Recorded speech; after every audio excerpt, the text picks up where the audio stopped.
আমি তো আমার বাইরে টাকা দিছিলাম, দেওয়ার পরে তো রমিজুদ্দিন লস্কর দেওয়ার পরে আমার টাকা বাইয়ে অর্ধেক পাইতা, আমি অর্ধেক পাইতাম।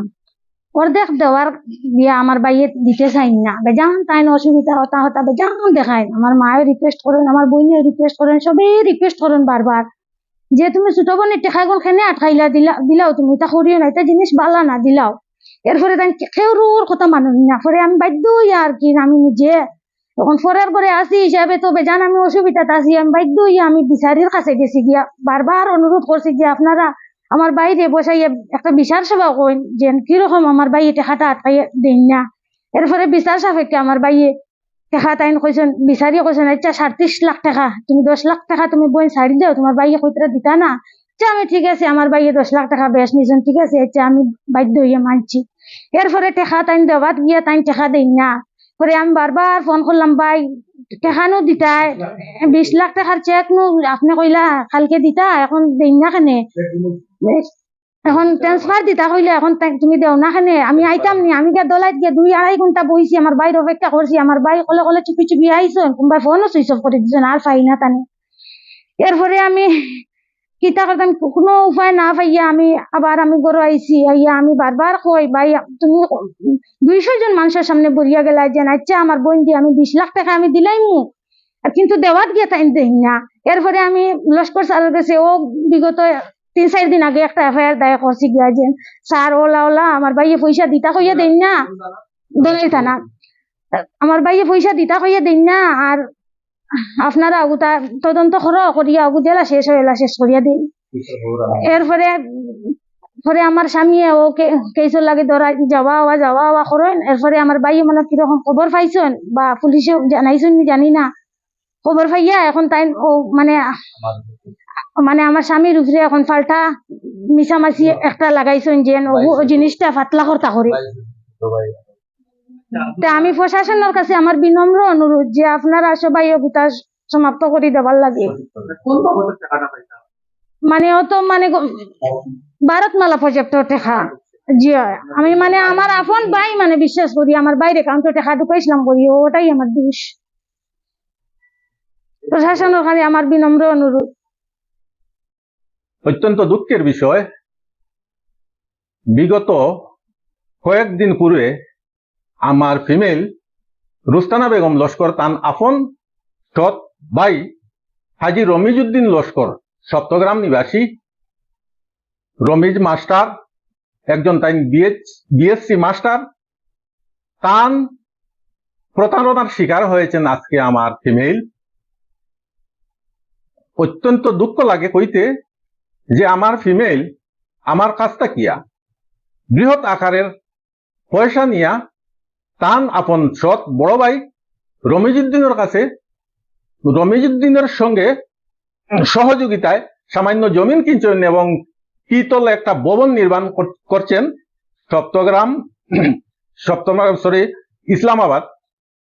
করার পর বিগত কয়েক মাস পূর্বে দুনু ভাই বোন শেয়ার থাকা অবস্থায় অত্যন্ত বিশ্বস্ত আপন বড় ভাই কারণে তান সমস্ত পয়সা করে দিয়া শেয়ার হয়েছেন, জায়গাও কিনছেন, অথচ ভাইয়ের অ্যাকাউন্টও NHIDCL কম্পেনসেশনের টাকাটাও তাই ঢুকাইতে গিয়া আমার কাছ থেকে গিয়া এই যে বৃহৎ আকারের টাকাটা নিসলা ভাইয়ের কাছ থেকে এই কম্পেনসেশন পাইতে গিয়া প্রায় 1.44 করোড় টাকা, এর মধ্যে সামান্য কয়েক হাজার টাকা তান বইন্ডে দিছে, আর বাকি টাকাটা তাই বইন্ডে দিচ্ছি। চেকের পাতা ফুরাই গেছে গিয়া 31 মার্চের আগে ব্যাংকের হিসাব আছে, ট্রানজাকশন বেশি হইলে অসুবিধা হয়ে যাব, চেকের পাতা আইলে দিয়া দিব, অনেক কিছু দীর্ঘদিন থেকে তাই করিয়া আইতরা। এমত অবস্থায় তাই এমন বিপদগ্রস্ত হয়েছেন, স্বয়ং মার শরণাপন্ন হয়েছেন। মা বর্তমানে যে অবস্থা আছে যে কোনো সময় মারা যাইতে পারেন, 24 ঘন্টা কান্দনে তান দিন যার। তাই অনবরত তাই রিকোয়েস্ট করতে আসেন ছেলের কাছে যে তুমি আমার দামান বা আমার মেয়ের টাকাটা তুমি দিলাও, তোমার বাবার সম্পত্তি দিতাই না তো, ওইটা সরকারে দিয়া দিছে, তুমি এটা দিলাও। কিন্তু তাই এখন পর্যন্ত কেউর কাছে কোনো পাত্তা দিন না, কোনো বিচারি কেউর কাছে তাই ধরা দিন না, বুয়া মানুন না, কিচ্ছু করেন না। এমত অবস্থায় বিগত 26/8 তারিখে, অর্থাৎ সপ্তাহ দিন বা একটু বেশি, তাই দোলাই থানাতে একটা এজার করছেন যে আমার আপন সৎ বড় ভাই বিশ্বস্ত হিসাবে আমি তার অ্যাকাউন্টে আমি ভারতমালা প্রজেক্টের টাকাটা ঢুকাইছিলাম। এখন আমার অংশবাটর বৃহৎ আকারের টাকার মধ্যে সামান্য কয়েক হাজার টাকা দিয়ে আমার বাকি টাকাটা তাই দেন না, অতি সত্তর আমার ওগুতা মীমাংসা করিয়া দেওয়ার জন্য দোলাই থানার ইনচার্জ মহোদয়ের কাছে আর্জি জানাইছেন। 5-7 দিন আমি যাওয়ার পর আমি নিজে গত পরশু দোলাই থানার অ্যাসিস্ট্যান্ট ভারপ্রাপ্ত আব্দুল হক স্যারের কাছে গিয়া কইছি যে তান ভাই বোনের বিবাহটা আপনারা ওটা সমাধান করিয়া দেন। তাই কইছেন এটা তদন্ত চলে, 2-1 সাক্ষী আইছেন, আইয়া কইছেন যে এটা আমরা খবর পাইছি বইনদের সামান্য পয়সা দেওয়া হয়েছে, বাকি পয়সা রয়েছে, কিন্তু এখনো মানে আমরা তারে দেখাইছি না পুরাপুরি থেকে আইলে তাই না আইলে তুমি তাই আইবা আইয়া এখানে একটা হয়তো আপুস মীমাংসা করবা, না হয় তুমি তান আমরা মিলাইয়া দিব, অন্য জায়গায় বইয়া তুমি তাই শেষ করিয়া যাইবা। কিন্তু এই যে মুকদ্দমা, আর এই মুকদ্দমার খবরটা লইতে গিয়া আর আমি এটা ডিল করতে গিয়া আর আমার আব্দুল হক স্যারের লগে যোগাযোগ করতে গিয়া এই আজকে আমার উপরে একটা মুকদ্দমা, আমি তথা আমার বড় ভাই দীর্ঘ 15 বছর থাকি আলোক, আমার ছোট ভাই দীর্ঘ 12 বছর থাকি আলোক, 3 ভাই দিয়া আরো গয়েরও দিয়া যে তার লগে ডাকাতি করছি, মারামারি করছি, রাস্তাঘাটে ধরছি, টানাহেচড়া করছি, এই সেই কইয়া তাই আমার উপরে গতকালকে একটা মুকদ্দমা করছে। এই মুকদ্দমাটা তাই ওইটারে ক্রস করতে গিয়া তার উপরের বারটা সামলাইতে গিয়া এখন তাই আমার উপরে মুকদ্দমা করিয়া বইছেন। অত্যন্ত দুঃখের বিষয়, এমন মিথ্যাজনক স্বয়ং আমার ছোট ভাই আমার কিনারে বসাত আছে, এ আসিল হসপিটালে, সাউথ সিটি হসপিটালে থাকা অবস্থায় বিকাল 2টার সময় টুকেন লইছে, আর রাত্রে দেখাইয়া উকাইয়া রাত্রে 10:30টার সময় গড় আইছে। এখানে যদি প্রয়োজন হয় প্রশাসনে এখানে তদন্ত করিয়া সিসি ক্যামেরা দেখিয়া আমার ছোট ভাইয়ের প্রুফটা লইতে পারবো। আমি আশা রাখি এটা সঠিক তদন্ত হইব। আমার অত্যন্ত দুঃখ লাগে, আমার ফ্যামিলি আজকে 6 মাস থাকিয়া প্রেস মিটও আইতে অবাধ্য কইন, আমার বাইয়ে আমার টেকার লাগে এখানে অত নিচে লামিয়া আমার এখানে সারা বাম দুনিয়ার মধ্যে অসম্মানী করে। আমার মা যে কোনো সময় মারা যাইবা, এখন বাধ্য হয়েছি গতকালকে তাই এই মুকদ্দমা করার কারণে বাধ্য করছি তানরে যে তুমি একটা কিছু কও। তখন তাই কইছই তোমার বিষয়টা তুমি কইবা না আমি কইমু, আজকে হয়তো রোজাও ধরছেন আর শারীরিক কিছু অসুবিধা এর লাগে আমারে কইছেন যে আচ্ছা আমার তো কিছু করার আছে, আপনি একটু কইবা। তান মুদ্রা কথা হইল গিয়া তাই যে 15 লাখ টাকা লোন লইয়া আনিয়া 3 তলা বিল্ডিং করছেন, আর বইনে যে আরো 15 লাখ টাকা দিয়া আরো কিছু কুড়াইয়া প্রায় 37-38 লক্ষ টাকা দিয়া 3 তলা বিল্ডিং করছেন। এই বাইয়ে বাকি অবশিষ্ট পয়সাটা দিতে গিয়া তাই অনীহা প্রকাশ করেন একটা জঘন্য একটা কারণটা হইল গিয়া তান পিতৃ সম্পত্তি পশ্চিম সপ্তগ্রাম রোস্তানা বেগম তথা রমিজুদ্দিন আরো কয়েক ভাই বোন মিলাইয়া সম্পূর্ণ পিতৃ সম্পত্তির সেই প্রপার্টিটা তাই মর্টগেজ লোন লইছেন, কিন্তু তারার কোনো বিনা অনুমতি বিনা এনওসি তাই এটা লোন লইছেন। লোন লইয়া আনিয়া তাই এটা পশ্চিম সপ্তগ্রাম মৌজার জমিন ডকুমেন্ট দিয়া SBI ব্যাংক তাকিয়া তাই ব্যাংকরে দুকা দিয়া তাই ইসলামাবাদ মৌজার জমি তথা এখানে তাই একটা 3তলা আমার ফ্যামিলি মিলিয়া এখানে একটা ভবন নির্মাণ করছে। এখন কইতে কইন তাই যে আমি অত বড় রিস্ক লইয়া ব্যাংক করে অত বড় একটা দুকা দিয়া রিস্ক লইয়া আমি একজন এমপ্লয়ি মানুষ হইয়া যে তাই সরকারি কাজ তাই সরকারি চাকরি করেন, তাই একজন হাজি BSc মাস্টার ও মৌলানাও তাই আর তাই সুদর ব্যবসাও করেন। সুদর ব্যবসাটা করেন বিগত কয়েকদিন পূর্বে আমি পাইছি যখন হিমন্ত মামার সরকারে যখন এটা নিয়ে একটা তদন্ত চালাইয়া মানুষের দরপাকড় শুরু হয়ে গেছে 1 বছর পূর্বে, তখন তাই আমার ঘরে আইয়া রাত্রে 1 সপ্তাহ তাই থাকছেন, কইছেন আমার শারীরিক কিছু অসুবিধা এর লাগে আমি জায়গা বদলিয়ে রাত্রে একটু তাকিয়া দেখি। তখন তাই তান ডায়েরিও আনছেন, এরপরে তাই কিছু মেলুকর কিছু সোনারূপাও আনছেন, কিছু ব্ল্যাঙ্ক চেকও আনছেন, আনিয়ে তাই চোখে সারি রাখছেন। 1 সপ্তাহ পরে তাই লইয়া গেছেন কি যখন পুলিশের দরপাকড়টা একটু কমছে তখন তাই গেছেন গিয়ে। তাই এটার লাগিয়াও আমি প্রশাসনের কাছে ক্ষমা প্রার্থী। আমার তাই প্রকাশ্য কইছেন যে আমার শারীরিক অসুবিধা আপনার বাড়িতে 1 সপ্তাহ থাকতাম। বিগত প্রথম দিন না দ্বিতীয় দিন ওইরকম হইব, তার এটা পাসবুকও আছে। ঢুকার পরে এটা ফেব্রুয়ারি মাসের 9 তারিখে একটা বিচার বৈঠক হয়েছে। বিচার বৈঠক যখন তাই চেকের পাতা ফুরাই গেছে গিয়া বা তোরে একটু পরে দিব যে এইখানে ব্যাংকের ট্রানজাকশনে আমার অসুবিধা হয়ে যাইব, এটাও আমি বারবার তাদের বুঝাইছি। যদি কোনো অসুবিধা হয়ে যায়, কোনো ক্ষয়ক্ষতি ট্যাক্সে পায়, তে বইনের কাছ থেকে আমি নিবাই গিয়া তুমি তাদের দিলাও। আমি কইছি না আমি এটা এমপ্লয়ি মানুষ। এরপরে কইলাম তে চেকটা দিলাও ডেট কাভার দিয়া, তখনও কইছেন বিলে না এটা একটু পরে নিবা। এরপরে কইছেন না এটা তো খাতা ফুরাই গেছিল এখনো আইছে না।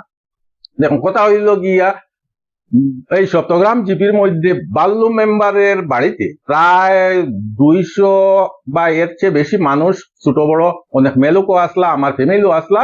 আর আমার রাঙ্গাউটির 200 মানুষের মধ্যে আমার রাঙ্গাউটির আব্দুল হান্নান সাজি তাই আসলা এই সবার প্রেসিডেন্টও দুনো পক্ষের চেক সামনে রাখিয়া বিচার বৈঠক হওয়ার কথা ছিল। তখন তাই চেক আনছেন না, আমি নিয়ে চেক নিয়ে টেবিলের উপরে রুস্তানা বেগম নামের চেকটা পালাইছি। তখন তাই কইছেন চেক তো আমার বাড়ি, এটা তো অন্য অ্যাকাউন্ট, ওর আমার চেকের পাত্তা তো ফুরাই গেছে গিয়া। তখন প্রসিডিং এর মাধ্যমে এটা একটা বিচার করা হয়েছে। এই প্রসিডিং এর লেখা হয়েছে এইখানে মরিব আসলা। লেখার পরে দেখা গেছে যে 37 লক্ষ টাকা রুস্তানা বেগমে পাইনি।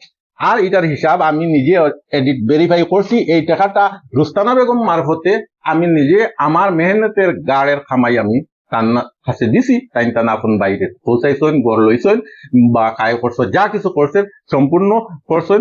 তাই এটার হিসাব তাই লেখছেন, আমিও দেখছি ঠিক আছে।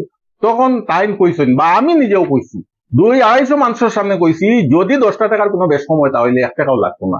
তখন এই হাজী রমিজউদ্দিন ভাই হিসাবে তাই জিজ্ঞাসা করা হয়েছে যে তাই স্টেটমেন্টটা দিতে ভাই এটা ঠিক আছে, তখন ওই মোটামুটি ঠিক আছে, তাহলে চেকটা দেন বলে না চেক তো আমার লগে নাই। কিন্তু এটার পরেও বিচারিয়ে দেখলা যে ঠিক আছে ভাই বোনের কুটুমালার ব্যাপারে একটু অধিক করা যায়। ওই হিসাবে তারা কইছেন যে ঠিক আছে 37 লক্ষ টাকার মধ্যে 10 লক্ষ টাকা কম দিয়া তুমি 37 লক্ষ টাকা মধ্যে 27 লক্ষ টাকা দিলাও। তখন এই 27 লক্ষ টাকা বিচারিয়ে এই লেখছেন 27 লক্ষ টাকা এখানে বিচারি ইলেকশন 27,18,363 টাকা, 10 লক্ষ টাকা ছাড়িয়া। ওই এখানে আছে রমিজউদ্দিনের দস্তখত, এখানে আছে রমিজউদ্দিনের দস্তখত। বিচার সভার প্রুফ একটা হইলো ওটা যে 10 লক্ষ কনসিডার করিয়াও বইনতে দিলাও যেহেতু আপন বইন। তখন এটার ফায়সালার পরে তাই চেক দিছে।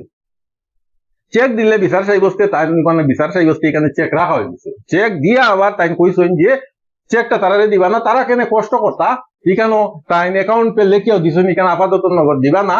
আর আমি কালকে 2টার সময় আমার বইনের নামে আমি ট্রান্সফার দিলাইনি। তখন তারপরের দিন তার বইনে ফোন করছেন, ফোন করলে কইছেন ভাই তুমি কই, তুমি কইলাই 2টা ট্রান্সফার দিবা। তখন তাই নুটিয়া কইছেন রুস্তানা আমি তো তোরা শিলচর টাউনও আই গেছি। দেখা যায় ভাই 2টা বাজে 4টার ভিতরে আইলে তো পাঞ্জাব ব্যাংক হইব, হইব। তখন আবার ফোন করছেন আধা ঘন্টা পরে, বলছেন আমি তোরা জামো আছি। এরপরে তাই আবার ফোন করছেন, ফোন করলে কইছেন মনে হয় আজকে ওই তো না, সম্ভব হয় না তে কালকে দিন। আমি ফোন করতাম আসিল তোরে, সম্ভব হয় না তে কালকে দিন। পরের দিন ঠিক তাই ওই রকম 2টার সময় ফোন করছেন ভাই ও আমি তো আজকে স্কুলও আই গেছি, কালকে মিস হয়ে গেল আজকেও মিস হয়ে যেতে পারে। বললেন না ঠিক আছে আমি একটু পরে আই। আর একটু পরে আবার তাই কইছেন বলে না এখনো স্কুল ছুটি হয়েছে না, 2টায় করিলে ইসলাম আমি একটু পরে আই, আর তুমি দোলাই আজকে দিলে আই যাও, আর একটু অপেক্ষা করি যাও, আমি তোরা পরে আইয়াও দিয়া দিব। তখন তাই 2:30 থেকে 3টার ভিতরে তাই ফোনটা সুইচ অফ করে লিয়েছেন। এরপরে আর তাই করতে করতে করতে করতে আরই ফোন নাই। এখন বহুত চেষ্টা করছেন তাই এর ভিতর খানো বলে ভাই আমার টাকাটা দিলাও। আজকে 6 মাস হয়ে গেল এখন পর্যন্ত, 6 কেন একটু বেশি হয়ে গেছে, কিন্তু তাই কাল বাহানা করিয়া আছেন, এখন পর্যন্ত দেন না। যে এইরকম আমার তো বড় একটা দুঃখ লাগে যে আপন বই নইয়া এই বামর মধ্যে যে এইরকম জঘন্য কাণ্ড করবা, কিন্তু আমি বুঝতে পারছি না যে সমাজে যে কত বড় একটা কলঙ্ক হয়। আমার দুঃখ লাগে, আমি আল্লাহর কাছে প্রার্থনা করি যাতে আর কোনো বই এইরকমের ফাঁদো ফাঁসেন না। এটার লাগে আমি অনুরোধ করি আর সবাই আপনারা উপর আল্লাহর কাছে দোয়া করবা।